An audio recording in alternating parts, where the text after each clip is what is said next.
are you going to choose to replace Jim Baker as Secretary of Treasury?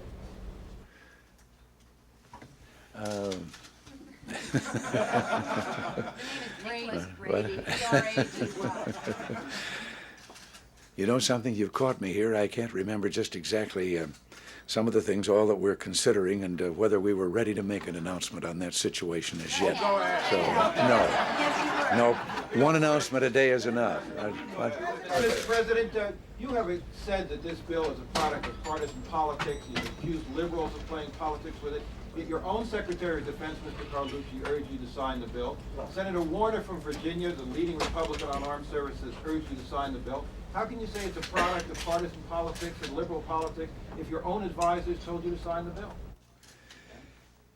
Well, I know that I think that the Secretary will abide by the decision that I have made. He had some questions and he had some concerns of what might result from vetoing, and I have to say that the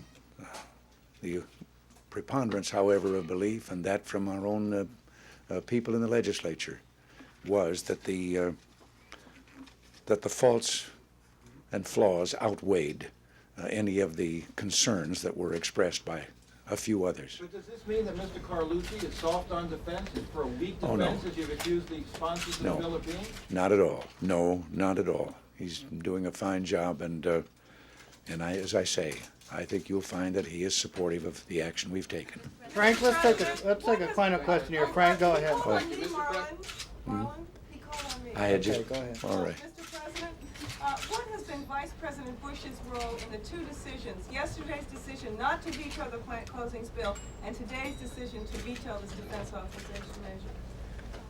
I think you'd find that we were in complete agreement in both these instances. Did he advise you to take both of these courses? Well, I know whether he agrees or disagrees on things, and he has been very careful of whether he seems to be overstepping or not in his present position, and but he's been a part not only of these, but he's been a part of every other major undertaking of our administration. President, on the subject of Vice President Bush, if I may. Let's take one final question, Frank. All right, is that the one we're taking? That's the one. All right. You see how well we get along here. On the subject of Vice President Bush, both your plant closing decision yesterday and today's DOD authorization veto hinged not only on advice and counsel from the Vice President, but also on what you and your advisors felt would help him politically. But I'm interested in what your explanation is for his great deficit in the polls. You have gone out of your way to say that he's been an active Vice President, but apparently the American people don't buy that, or if they do, they don't like what they see.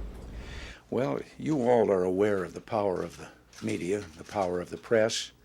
Maybe it has to do something with the fact that for quite some considerable time now, ever since the decision was recognized as final on the Democratic side, their candidate has been getting several times as much space and time in the press and the media than the Vice President has. Now, maybe when our convention takes place and there's going to be some coverage of that, maybe we'll see a change coming. I would think that a change would begin to come when the campaign really gets underway and we reveal how many falsehoods have been spread among the people by the opposition. Thank you. Thank you, Mr.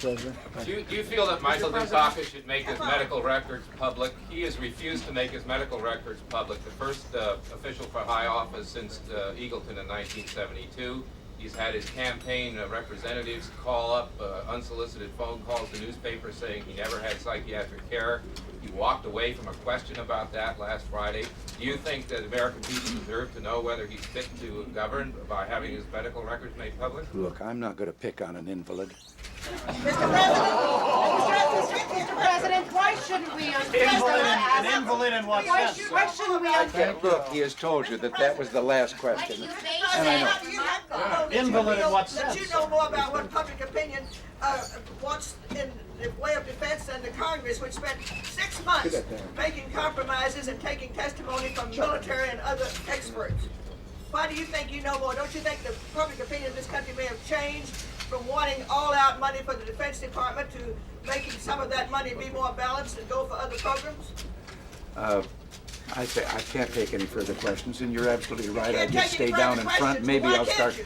taking That's a some good further question, back sir. next time. Mr. President, why shouldn't Thank we you. unfreeze those assets if it If could you mean take getting this the woman's hostages question, I'll back? take it Why back. are we being standing so tough on Iran? Because we're trying to bring peace in the Middle Why East. can't you take my question? You took my question. I can't. Answer that. Why can't you answer mine? What did you It's mean by over. invalid? I gotta go to Answer work. my question. Mr. President, what did you mean by invalid?